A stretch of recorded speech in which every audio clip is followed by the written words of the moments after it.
Je voudrais du soleil vert, des dentelles et des théières, des photos de bord de mer, dans mon jardin d'hiver.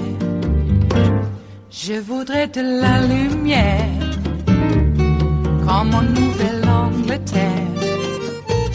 Je veux changer d'atmosphère, dans mon jardin d'hiver. Ma robe à fleurs, sous la pluie de novembre, tes mains qui courent, je n'en peux plus de t'attendre. Les années passent, qu'il est loin, là je tombe. Nul ne peut nous entendre. Je voudrais du Fred Astaire. The Senate Intelligence Committee detailed the Russian threat to America's election infrastructure, assessing the vulnerabilities of our voting system, our voting machines that we rely on to conduct free and fair elections. The report states that in 2016, cybersecurity for electoral infrastructure at the state and local level was sorely lacking. Aging voting equipment, particularly voting machines that had no paper record of votes, were vulnerable to exploitation by a committed adversary. According to this report, the committee's investigation scrutinized the 21 states that authorities originally believed were targeted by Russia in 2016. The report suggests, however, that all 50 states, look at them there, were all likely targeted by the Russians. And while no evidence suggests that any votes were changed this time, the report ominously says that Russia may have been probing vulnerabilities in voting systems to exploit later. In other words, they've been casing, like people walking out of the street looking for the people with the windows open or the car doors open. And this comes after Senate Republicans blocked 2 election security bills last night following Mueller's testimony, including legislation intended to provide cyber assistance to senators themselves to prevent them from being hacked. Was the Hill newspaper was first to report the bill was blocked by a single Republican senator, Senator Cindy Hyde-Smith of Mississippi. She stopped all that effort to secure our electoral process. In fact, in a tweet, she said, Senate Democrats try to push partisan election bills without going through regular order right after the House hearings with Mueller. Coincidence? Nope. Just more political theater. That's what she said. I'm joined now by Mika Ouyang, Vice President for the National Security Program at Third Way. Evan McMullen, formerly with the CIA, and Michael Beschloss, NBC News, his presidential historian. Thank you all. It's a great panel. We're getting ready, I must say, for Jerry Nadler to come here. But I want to start with this is big stuff. It has nothing to do with partisan politics, it seems to be. But yet it seems to do that. Why don't we check out all our systems like the Russians, but make sure they can't get hacked into, so we will get honest counts from all 50 states next year? Well, you're right to point out that this shouldn't be a partisan issue. It should be anything but that. But, you know, the Republicans in the Senate, you have a senator today and yesterday saying, look, these bills to secure our elections, these bills, one of which would require political candidates to report offers of assistance from foreign entities, are partisan, essentially saying that that's in some way anti-Republican, simply, I think, because the president received such help and has said publicly recently that he won't report it. So he's sensitive. So he's sensitive. He's sensitive to if we try to clean up our acts so that we don't get destroyed politically. Well, in other words, Michael, I'm thinking about history here. Imagine we've had a bad situation in 2000 where Florida screwed the whole thing up because everybody's got a different counting system, sure, and you couldn't get a sort of a straight count. Of course. Suppose the Russians make sure that one of the states doesn't have an honest count. And then Trump says, oh, it wasn't 270, I'm still here. Absolutely. What happens then?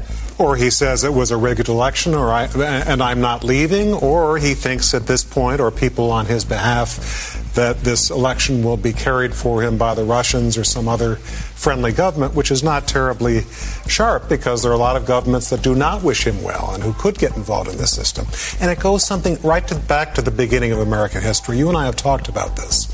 When this system began, the founders thought one of our biggest vulnerabilities was that foreign powers would try to manipulate elections to do their bidding.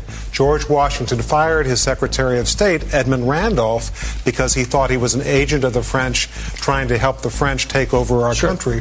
This is something we've been dealing with. We had that from the French backing the Jeffersonian Democrats, and we had the Hamiltonians in league with the Brits. Right. Then the Russians were on the side of the North during the Civil War, and the Brits were on the side of the South. Look, we've been through this mess. Right. Mika, this question is right in front of us right now. We got 50 states, 50 different ways of counting votes.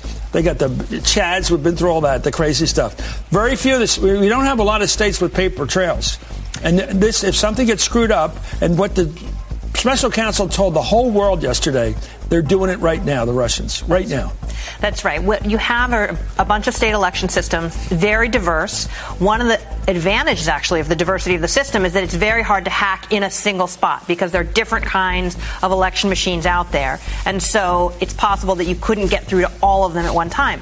But the challenge is our election is so close that only a few pivotal counties are going to make the difference and would be enough to throw it into By the way, chaos. I'm a political guy. I think it's going to be one hell of a close election next time. That's right. I think Trump will make a comeback at the end because incumbents always make comebacks at the end, no matter how bad they are. Right. But and with calls for recounts. And, But to Michael's point about it being short-sighted, the president will never be seen as the legitimate president of the United States in his re-election if he doesn't do something to secure this election system. Who dares tell him that? Who dares tell Trump honest elections are good for people who want to win? Because then you really do win. Well, look, if you're Trump and you're deeply unpopular at the same time the economy is thriving by traditional measures, you may not care whether you're perceived by everyone as legitimate. You're trying to stay in power so that you don't face the consequences of losing office, which for someone like the president who does face legal challenge, he has real legal vulnerabilities if he's no longer in office. Ask Barry Bonds about asterisks. It is Friday, the 26th of July of 2019, and you are in West Coast Cookbook and Speakeasy. I am your chef de cuisine, Justice Putnam, and our daily special is Blue Moon Spirits Fridays, because we are all Nighthawks in the Diner of Life. Indeed, we made it to Friday, which means that it's going to be another one of those weekends that has been happening every weekend since a certain orange, spray-painted orange person with really weird hair. And I'm not talking about Boris Johnson here. All right? Somebody has even more weird hair. I guess people would say that it is weirder than even Boris's hair. So you know who I'm talking about. He's going to dominate the news cycle, as he usually does, because, as we like to say in the industry, the shit is hitting the fan. Boy, he went after Yamiche Alcindor yesterday. Oh, my God. She just simply asked him a question about what do you think about Robert Mueller saying that you lied on your written statements, and he called her a liar. I thought he watched. I mean, he quoted and gave analysis from each of the cable networks and major networks' coverage of the hearings. And he wasn't going to watch the hearings, but he watched every single one and had enough of, he's there enough to be able to make a critique of all of these simultaneous coverages. Yeah, I want to see that TV screen set up. They have somebody. Oh, that's right. Parscale is there. He has some kind of tech expertise, doesn't he? Yeah, which reminds me, just as an aside, Parscale, being the campaign manager, thinks that it's his duty to go out there and trumpet everything Trump. But it's always good to remind him. You know, just say Cambridge Analytica, mofo. Cambridge Analytica, and see what happens. So there's a crew of crooks, Russian appeasers, and I'm looking at you, Moscow Mitch. In fact, Mitch is more than an appeaser. He's an active participant. 2 bills came before the Senate for vote. Now, of course, the election security bill had been stopped, as Chris Matthews mentioned there at the top. two bills actually made it out of that hold and into Moscow Mitch McConnell's purview, whereupon he deemed it partisan, that the Democrats were only introducing election security for a, political advantage at the polls. Moscow Mitch says that a fair election gives the Democrats an advantage. That is all you need to know about how treasonous, un-American, and how much Moscow Mitch is Moscow Mitch. Or I don't know, does China have some hold on him as well? I don't think it's an either or, because I've heard this. Like, is it really Moscow Mitch, or is it because Elaine Chao, his wife, has so much business also in China? It's not an either or, it's both. We know that.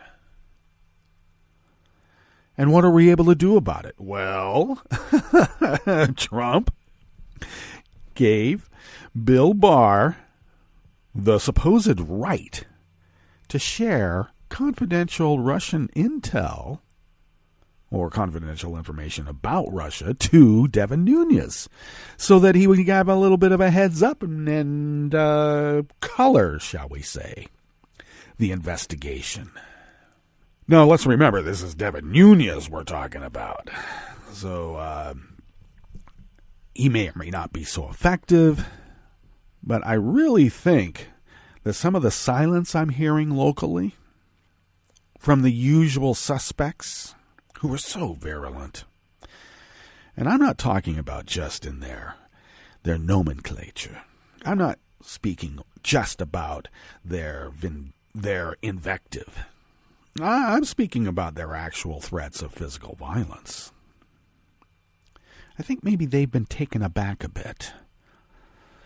And I know there's a lot of young people who don't remember or even know about the Cold War.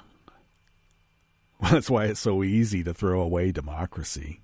If they can't remember or know about what happened during the Cold War, hey, they don't care about how this country was even formed. Not all young people, by the way.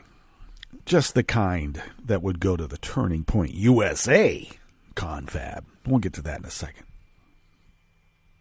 But I've been experiencing, rather than the din of partisan Trump bro invective, but actual silence. I think they are getting it. Some of them. Maybe. We'll see. We'll see, because I have some friends whose interactions just started to increase in terms of the loudness. Louder than before.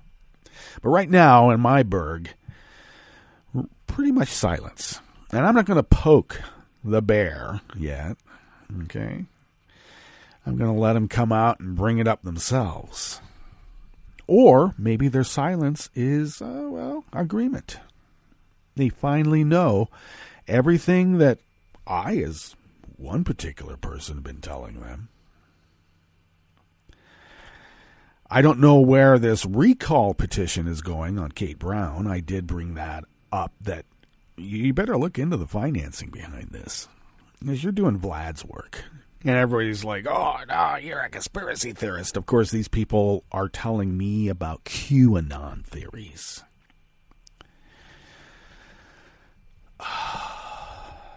Theories.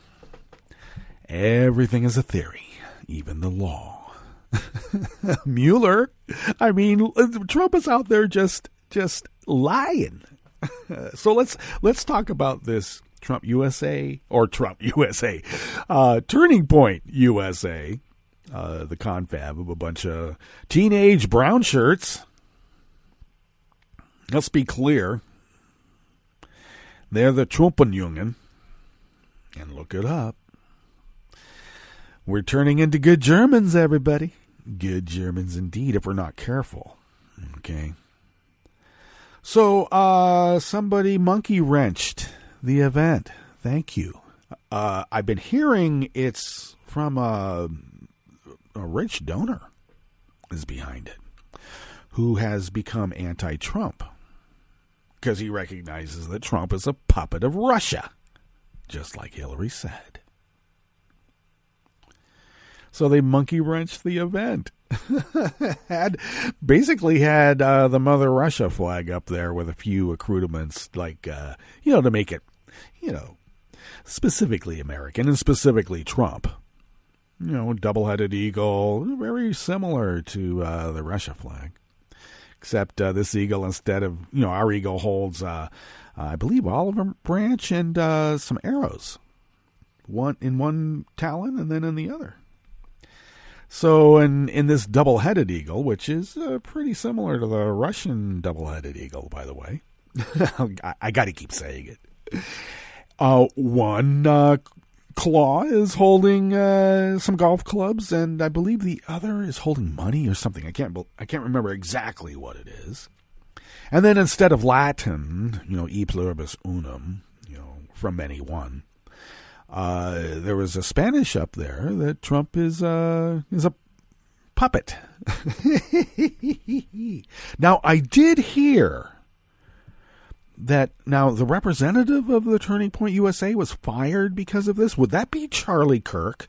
Because he's the head of this Turning Point USA thing. Charlie Kirk. Yeah, he and his dad are a pair. Yeah, Dad's you think Charlie's off.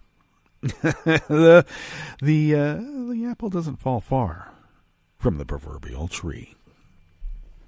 Well, what's on the rest of the menu here in the Bistro Cafe of West Coast Cookbook and Speakeasy? Well, of course, at the top, that was a reiteration of the intel report out of the Senate committees that actually the election systems in all 50 states were targeted by Russia in 2016, and they are doing it again.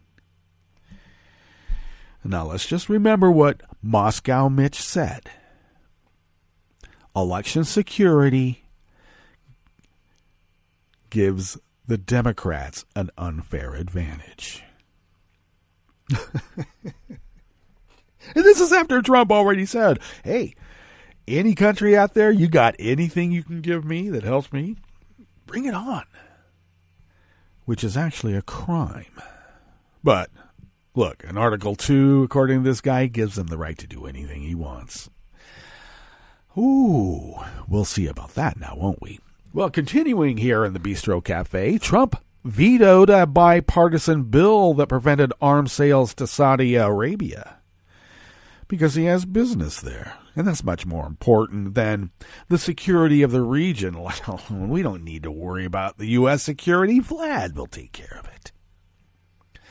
In a strong rebuke of Trump, 4 major automakers entered into secret negotiations and struck a deal with California to increase fuel efficiency standards.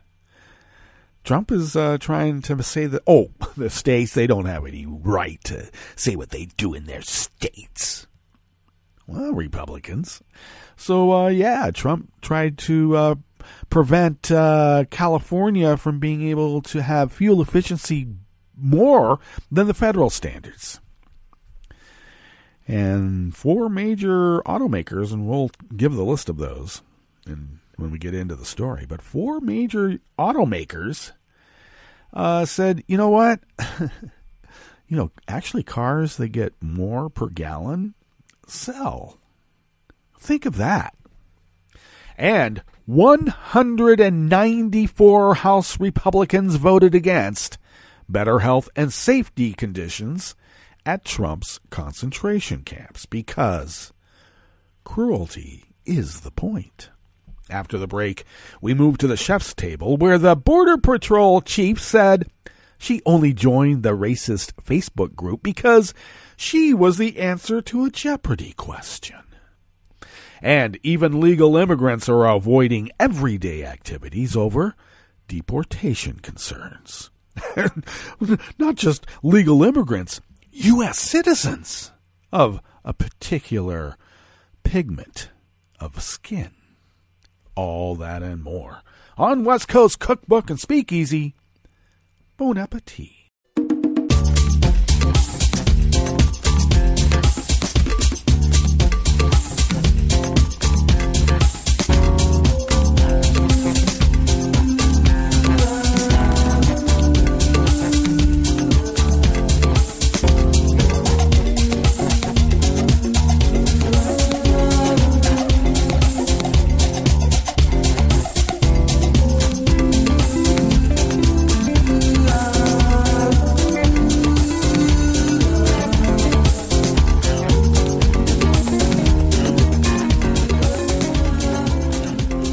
At the bottom of our homepage at netrootsradio.com, to the rightish of the page, right there by the social media scroll, is our chat room link.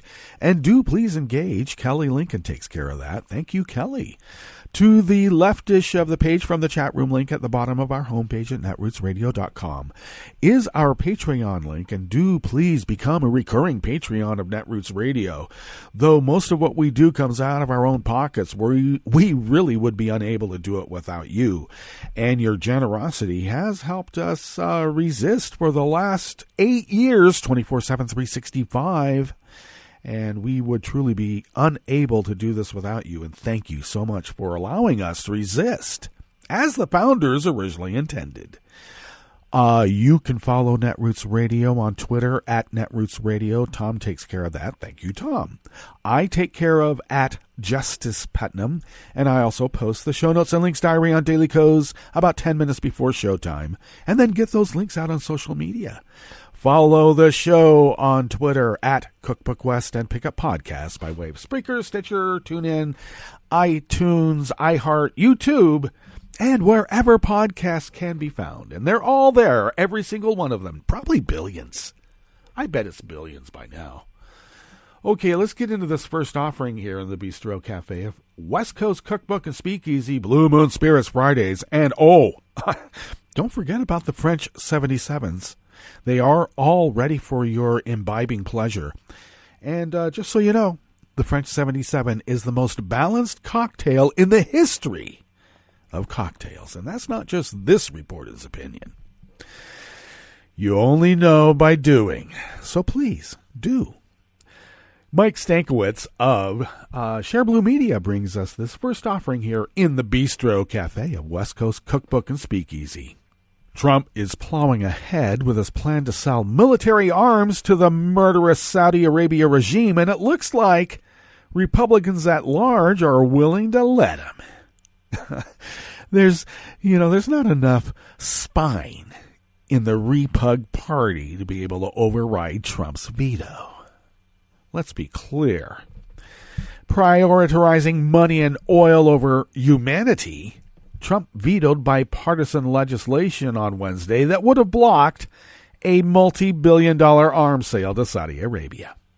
The Trump administration announced the $8.1 billion arms sale in May using a provision in the Arms Export Control Act that allows a president to approve arms sales for emergency reasons and without congressional approval. The weapons that could be sold include missiles, mortar rounds, drones, and fighter jet parts. Trump claimed in his veto message that the arms are required to ward off Iranian activities. But it seems like the emergency is much more about money and oil. Now let's remember, Trump's little sword dance with the glowing orb wasn't just a party conceit. They weren't just entertaining themselves. Yes, that was an oath of omerta. You know, omerta is a blood oath. And the blood of Khashoggi was spilled. Let's be clear.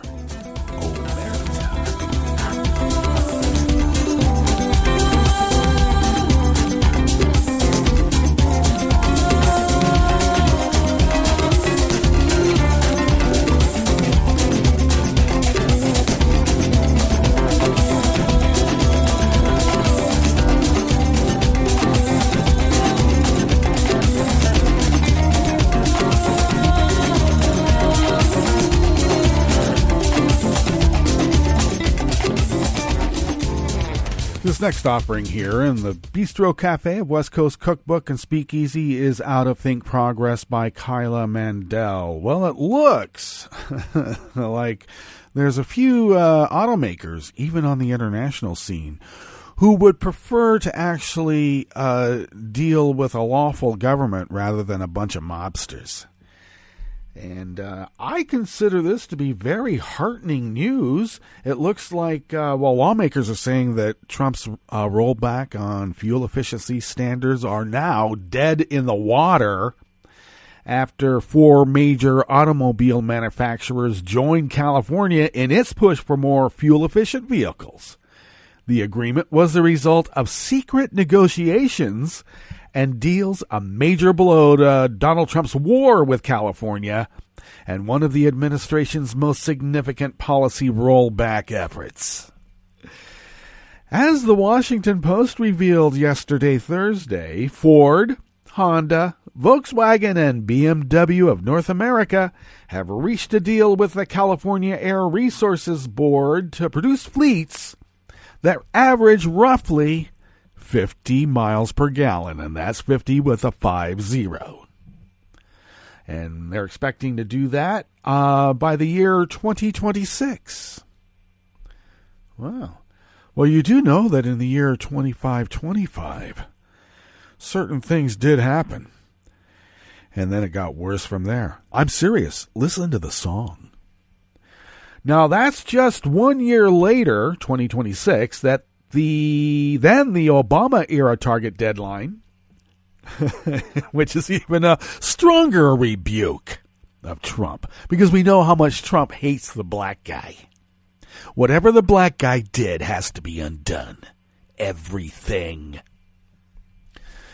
Together, these 4 companies represent about 30% of the U.S. auto market alone. The EPA has already called the agreement a PR stunt. Well, this EPA is nothing but a shill for you-know-who. I like this. The automakers are now at war with fossil fuels. The magic of the market is the magic of the market, except when it bites your ass now, doesn't it? Just ask the whale oil producers. Representative Doris Matsui, a Democrat from California, said in a statement that the New Deal means Trump's rollback proposal is, quote, dead on arrival, end quote. In April of 2018, under former EPA Administrator Scott Pruitt, that grifter, the agency announced it would be rolling back the previous administration's vehicle emission rules because the black guy was president. While the Obama administration argued its stricter rules were necessary to protect human health, fight climate change, and save consumers money, the Trump administration says freezing the standards will save consumers thousands of dollars on new vehicles and avoid 1,000 deaths per year, which is an absolute lie. Not only does the deal serve as a hopeful step in pursuing climate action, it also throws a wrench in Trump's anti-environment crusade. With his efforts to roll back the rules facing almost certain legal challenges, California and more than a dozen other states have previously threatened to sue the administration over the rollback. It is unclear what the shape of any final rule change might be, or when that would come into effect. Because of this, Matsui urged all automakers to support this reasonable path forward that could prevent years of litigation and economic uncertainty because these guys take a while to develop vehicles. From the time that they draw it digitally and then they form it into a clay model till they may put it onto the assembly line takes a bit of time. And stability in the markets is what the markets require now. Every company needs stability. The markets only thrive with stability. Trump, by his own admission, is here to deconstruct the administrative state, and the only way to achieve that is with chaos.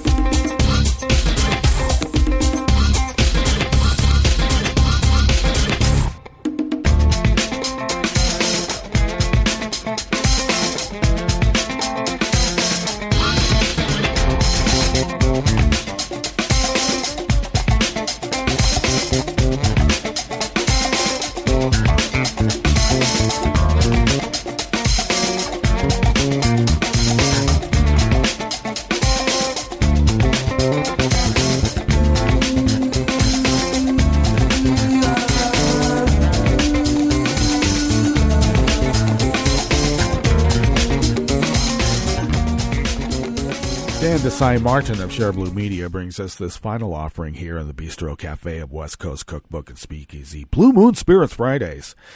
Well, despite near unanimous opposition from Republicans, the House passed a bill to improve conditions at detention centers when we know them as concentration camps, let's be clear.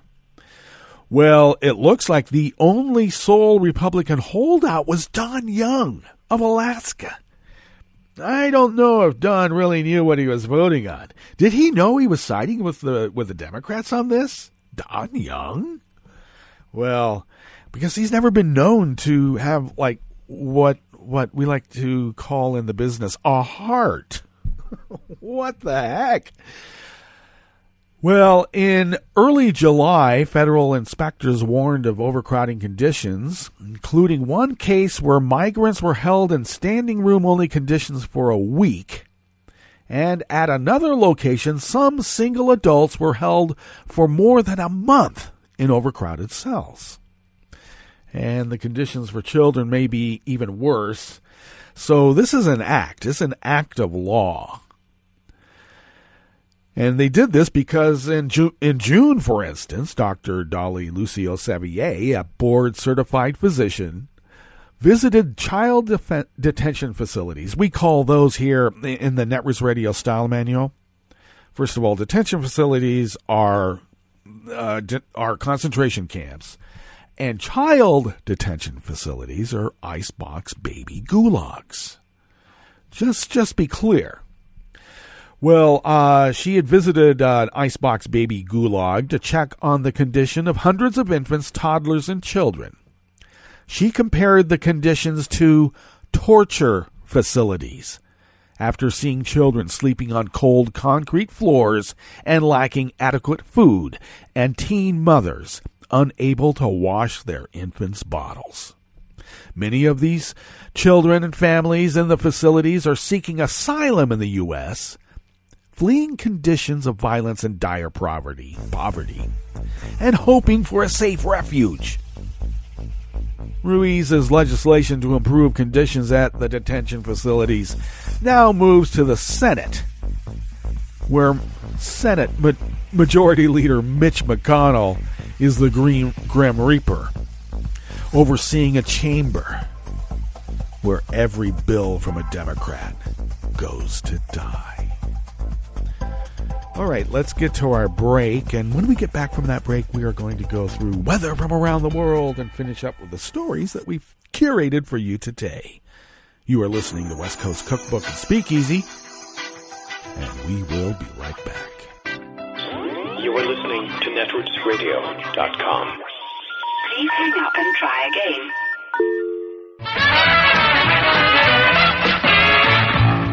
From a point at sea to the circles of your mind, a new force is at work for planetary transformation. New radio for a new Earth.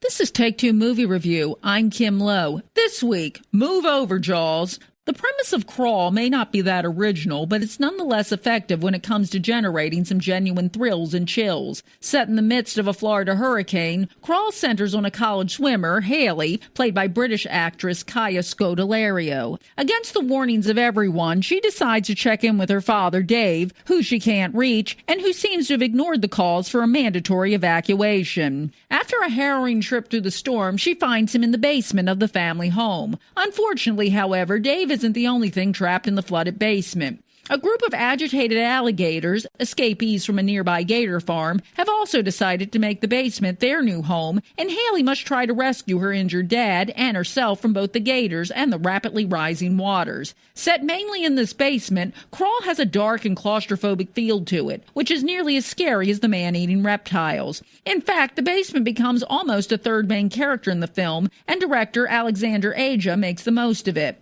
Also, unlike some other killer gator films, these beasts look like the real deal, thanks largely to advanced CGI and some really good models. Still, it's the actors who make the movie work. Scodelario comes across as a tough warrior, while Barry Pepper's Dave plays a dad who, despite experiencing his share of personal disappointments, still has enough life force in him to want to survive and keep his daughter safe. While predictable, crawl is never boring and brings off jump tricks with the best of them.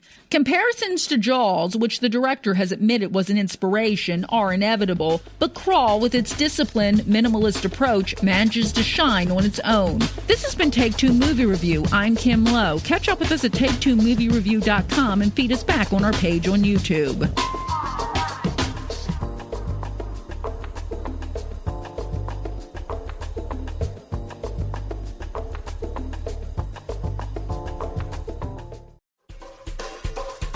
This is Scientific American's 60-Second Science. I'm Christopher Intagliata. Tracking wildlife is a tough job. Take the case of a one-eared leopard named Pavarotti for this guy. He was like a very, very big, beautiful male, and he had a very, very deep roar, and so they named him after Pavarotti. Qasim Rafiq, a wildlife biologist at Liverpool John Moores University. So I used to get up at the crack of dawn and I would find his tracks and I would follow his tracks and try and find him. So one day I went out and I was looking for him and his tracks took me off road through this woodland area. And before he knew it, the wheel of his Land Rover was stuck in a warthog burrow.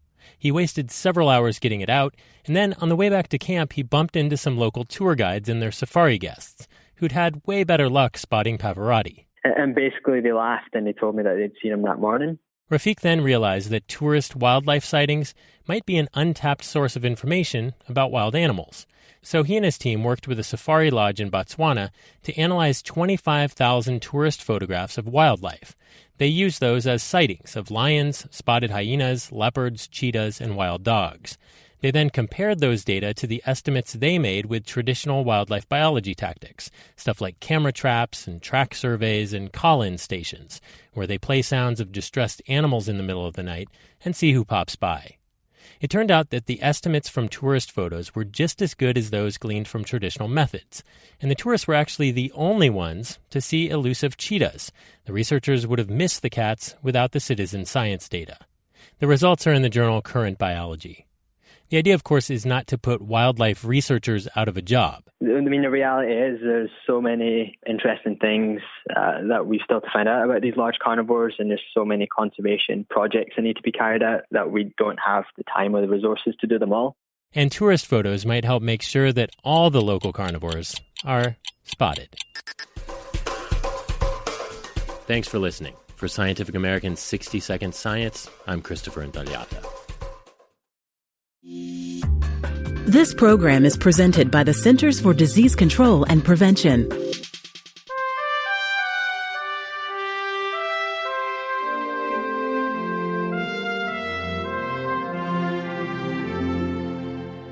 Welcome to A Cup of Health with CDC, a weekly feature of the MMWR, the Morbidity and Mortality Weekly Report. I'm Dr. Jeffrey Nemhauser, filling in for your host, Dr. Kathleen Dooling. As the U.S. population ages, more people are at risk for injuries. The largest percentage of injury-related deaths among this group are caused by falls. Elizabeth Burns is with CDC's National Center for Injury Prevention and Control. She's joining us today to discuss ways to prevent injuries and deaths from falls among senior adults. Welcome to the show, Elizabeth. Thanks for having me. Elizabeth, what are some of the more common consequences when a senior adult falls? Well, first, it's important to note that falls are incredibly common. More than 1 in 4 older adults will fall in a given year.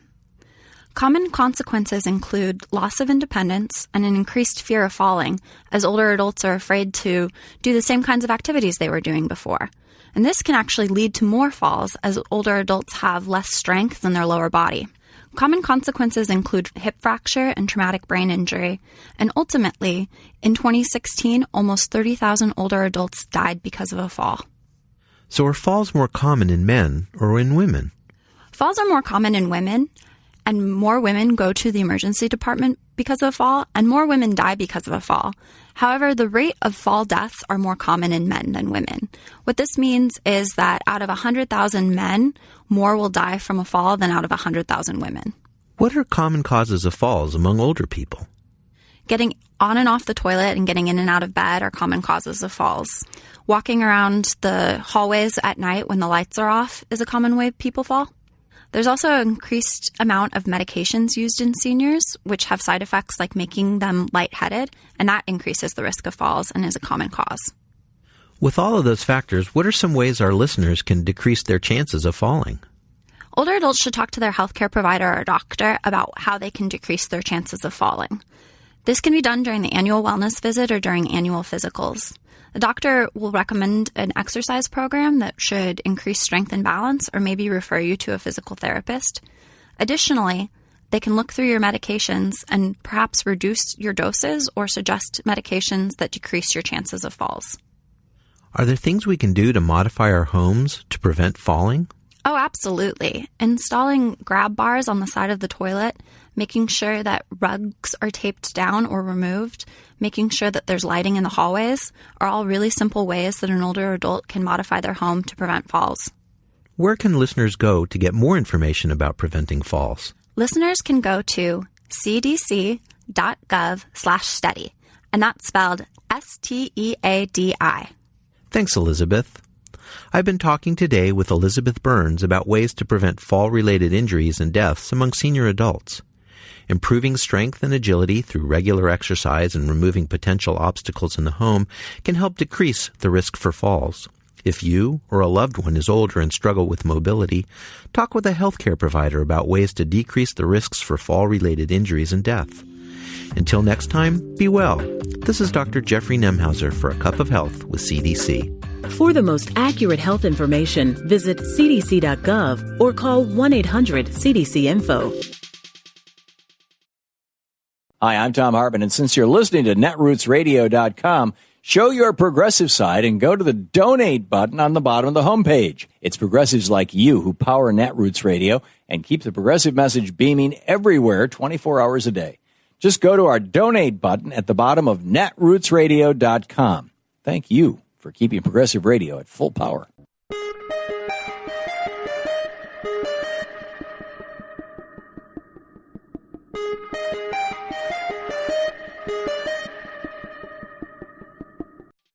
I'm Rick Smith, and this is Labor History in 2.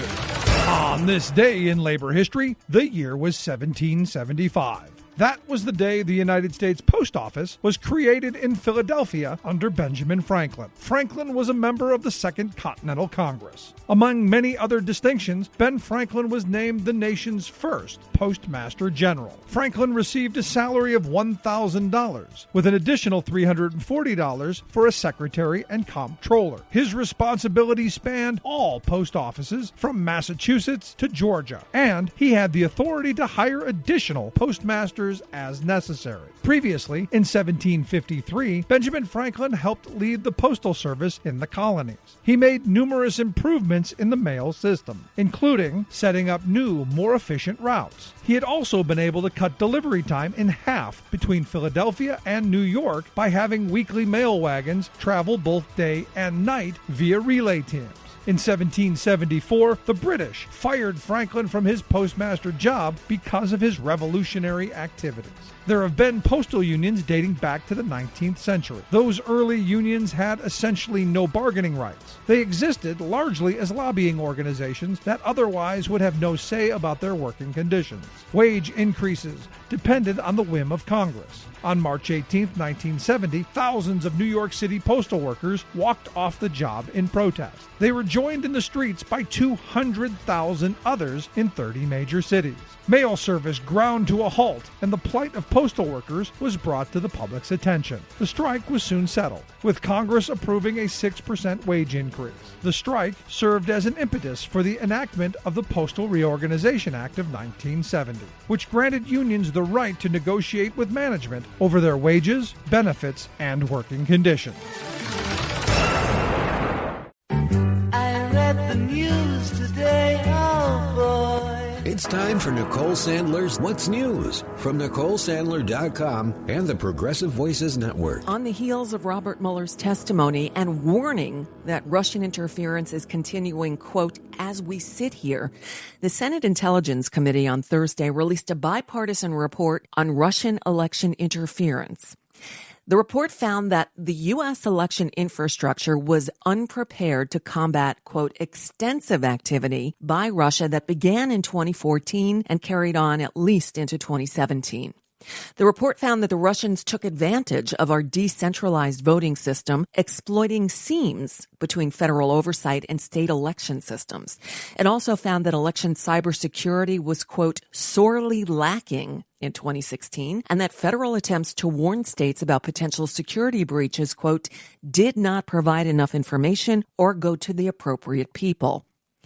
Election databases weren't as secure as they should be, and aging voting machines with no paper trail were vulnerable. You think? If you think Congress can fix this, well, you might rethink that. Senate Majority Leader Mitch McConnell on Thursday blocked 2 House bills that would have beefed up state election systems. A divided House of Representatives on Thursday passed a 2-year budget deal that would raise spending by hundreds of billions of dollars over existing caps and raise the debt ceiling during that time amid grumbling from fiscal conservatives over the measure's effect on the federal deficit. Only 65 Republicans joined all but 16 in the Democratic majority in the 284 to 149 vote. On Thursday, the House Judiciary Committee held a hearing on family separation and U.S. Customs and Border Protection short-term custody under the Trump administration. Committee Chairman Gerald Nadler showed his disgust while questioning CBP's Chief of Law Enforcement Operations, Brian Hastings. Mother and father informed, and the kids, how is it supposed to happen? The mother and father is informed that at some point today, your kid is going to be taken away. In the middle of the night, someone comes and snatches the kid. I take it that's not what is supposed to happen. What is supposed to happen? So we would inform the mother or father of the charges and the reason, and provide them the time to say goodbye to the child. Charges and the reason and the time in advance? Yes. How far in advance? It's going to vary depending upon the situation. Vary from what? Hours, minutes, seconds? I don't know what specific one you're talking to. What's the minimum time? Don't have a minimum time. So it could be 10 minutes? Could be. After it was determined that the adult was being deported, was the child supposed to be returned to the parent before the deportation, or the parent is suddenly in some foreign country and the child is here? It's probably a better question for HHS. Who did the deportation? We would do the deportation. You would do the deportation while the child was in a different city in the United States? We don't do the reunification, is my point, sir. But you would do the deportation before the reunification without any knowledge of whether the parents are being reunified? Yes. So in other words, you're kidnapping the child? Not kidnapping the child. We follow the guidelines that are out. Deporting a parent without their child is literal kidnapping. And with that, the House is now adjourned for its 6-week-long August recess, leaving the question of opening an impeachment inquiry until its return in September. Note, the August recess is a good time to visit your representative while they're in their home district. Many of them even have town hall meetings. Attend. Tell them what you think. In the wake of Mueller's testimony on Wednesday, 4 more House Democrats announced their support for opening an impeachment inquiry, including Congresswoman Katherine Clark. As the House Democratic Caucus vice chair, she's the highest-ranking Democrat in the House to call for an impeachment inquiry. According to CNN, that count now stands at 96. 16 Marines have been arrested on human smuggling and drug-related offenses. CNN has more. 16 U.S. Marines under arrest for human smuggling and drug offenses, taken into custody while lined up for morning roll call at Camp Pendleton, California. Another 8 Marines under questioning for drug offenses. Inside the Corps, there is concern the misconduct may be even more widespread. The Navy taking the rare step of kicking an entire platoon of elite SEALs, known as SEAL Team 7, out of Iraq for drinking alcohol in a war zone. That is against regulation. The 20 SEALs are headed back to San Diego for possible disciplinary action. An investigation is underway to determine if other violations, including sexual assault, occurred. And finally, an AV aide for the conservative student group Turning Point USA was fired Thursday after Donald Trump appeared on a stage in front of a parody image of the presidential seal at its Teen Student Action Summit. As Trump took the stage Tuesday morning, a screen behind him showed a fake presidential seal featuring a two-headed eagle, which comes directly from the state seal of the Russian Federation, clutching a set of golf clubs in its talons. The guy who created the graphic a couple of years ago is now basking in its popularity, selling merchandise with the fake logo emblazoned on it. And that's just a bit of what's news for now. I'm Nicole Sandler with an announcement. Beginning next week, the Nicole Sandler Show on the Progressive Voices Network moves to a new time. Hear us at 5 p.m. Eastern, 2 Pacific on the Progressive Voices Network. And anytime at NicoleSandler.com.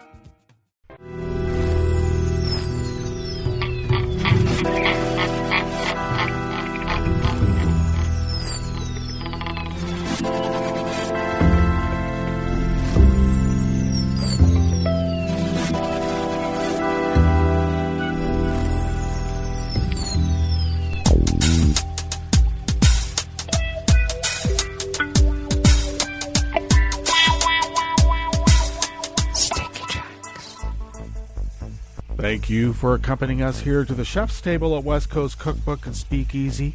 Blue Moon Spirits Fridays, because we are all Nighthawks in the Diner of Life. We always begin weather from around the world along the banks of the Rogue River in the Rogue River Valley of Southern Oregon on the west coast of the continental United States, where it is currently 60 degrees, expecting a high of 96 to 98. Heavy, smoky conditions because of a fire, a grass fire, a wildfire that just blew up last night. Started off with about 70 acres and is now undetermined. Looks like several hundred, if not more, acres in conflagration.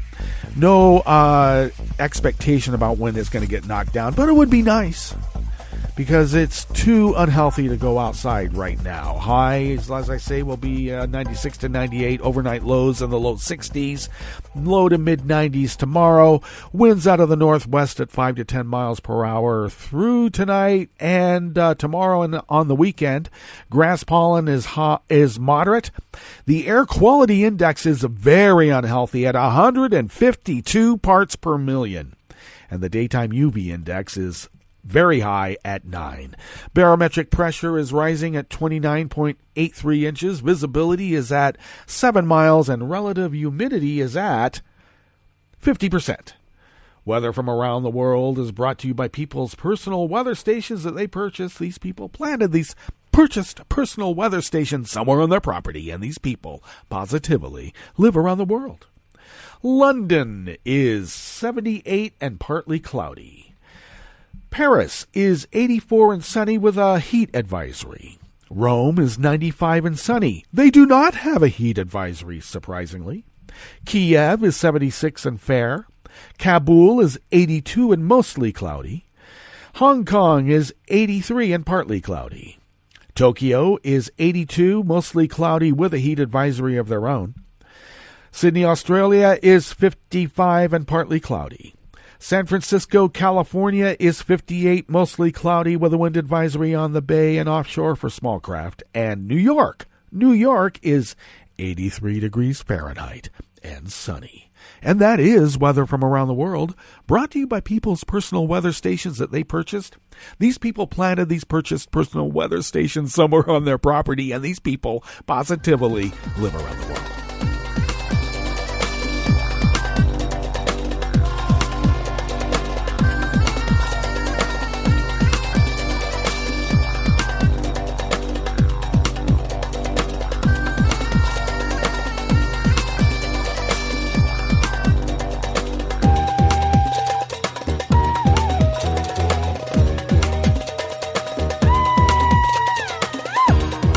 Willis of Share Blue Media brings us this first amuse-bouche here at the chef's table at West Coast Cookbook and Speakeasy Blue Moon Spirits Fridays.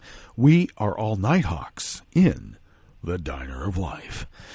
Acting Border Patrol Chief Carla Provost said that she only joined a secret Facebook group in which Border Patrol agents exchanged cruel messages mocking migrant families who have died attempting to seek refuge in the U.S. to answer questions about Jeopardy! Provost was asked about her decision to join the group when she appeared before a House Appropriations Subcommittee.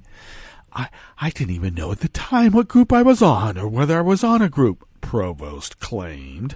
I did a search for myself, and because people were talking about the fact that I had been on a Jeopardy question, so I searched myself and that came up, she said. That she commented on a post within the group because my agents were talking about me. I did not know at the time what group that was on until the posting came out. Now, Provost's membership in the group was reported on July 12th, 11 days after the group had first been exposed and after Provost issued a statement about it. In her original statement, she did not mention her membership. The agents posted really vile statements about dead migrants with photos. And they also posted vulgar and sexist memes about Representative Alexandria Ocasio-Cortez, who has criticized the agency for harsh treatment of immigrants. And I don't even want to tell you how they manipulated a photo to look like a sex act. I don't even want to talk about that too much. Now, despite railing about a host of issues, both to reporters and via Twitter, Trump has not mentioned the group. The group is now under investigation, while Provost, its most well-known member, is a key person involved in executing American immigration policy.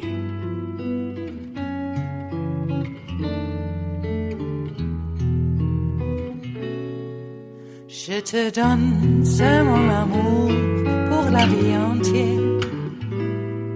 La promesse de me trouver à tes genoux.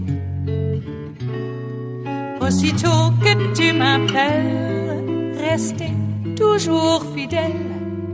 C'est tout, c'est tout. Je te donne tous mes printemps, mes étés de mer, mes automnes quand les feuilles tombent partout. Si ce n'est pas une bonne affaire, je te donne tous mes hivers. Rebecca Entralgo of Think Progress brings us this final amuse-bouche here at the chef's table at West Coast Cookbook and Speakeasy. Trump's hardline enforcement policies are preventing thousands of undocumented, documented, green card holders, and even U.S. citizens who have become naturalized U.S. citizens, and even those who have been born here. And they're not participating in everyday activities out of fear that they will be deported. Yes, even U.S. citizens who are born here but have a certain darker hue than what's allowed now by, let's call it the Gestapo. A recent study by the Urban Institute found that in 2018, roughly 1 in 6 adults in immigrant families reported they or a family member had avoided activities in which they could be asked about citizenship status. These activities included anything that could result in potential interaction with police or other public authorities, such as driving a car, renewing or applying for a driver's license, or talking to the police, or reporting a crime. This is not the way to run a country unless you want to hand it over to a hostile foreign power, and that is seemingly more and more what is to be expected. Well, that brings us to the end of our broadcast period for the day and the week. But you do know that Netroots Radio is going to broadcast on. In fact, we're going to meet up on Monday for River City Hash Monday. So do stay tuned to Netroots Radio all day and all night for all the breaking news as it breaks. And we'll meet up here on Monday, right here in West Coast Cookbook and Speakeasy. Bon appetit.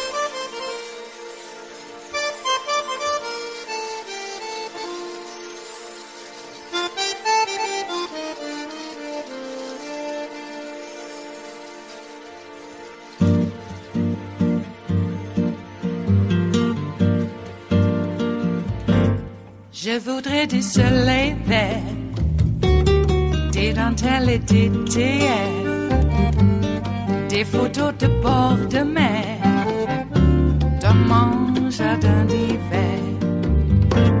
Je voudrais de la lumière, comme en Nouvelle-Angleterre.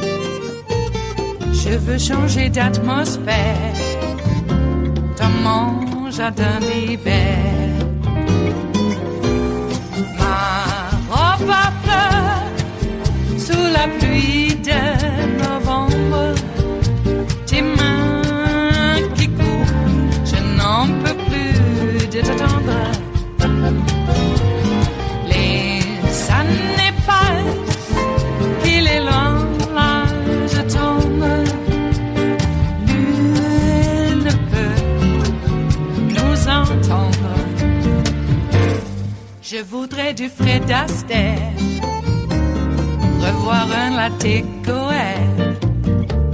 Je voudrais toujours te plaire dans mon jardin d'hiver. Je veux déjeuner par terre, comme au long de golfe clair, t'embrasser les yeux ouverts dans mon jardin d'hiver.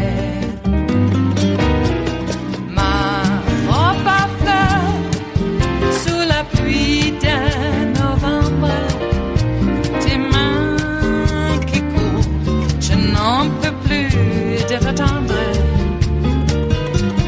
Les années passent, il est loin, là je tombe. Nul ne peut nous entendre. Ba-da-da-dum-di-da-dum. Ba-da-da-dum-di-da-dum. Ba-da-da-dum-di-da-dum. Dans mon jardin d'hiver. Ba-da-da-dum-di-da-dum. Ba-da-da-dum-di-da-dum. Ba-da-da-dum-di-da-dum. Dans mon jardin d'hiver. Dans mon jardin d'hiver. Dans mon jardin d'hiver.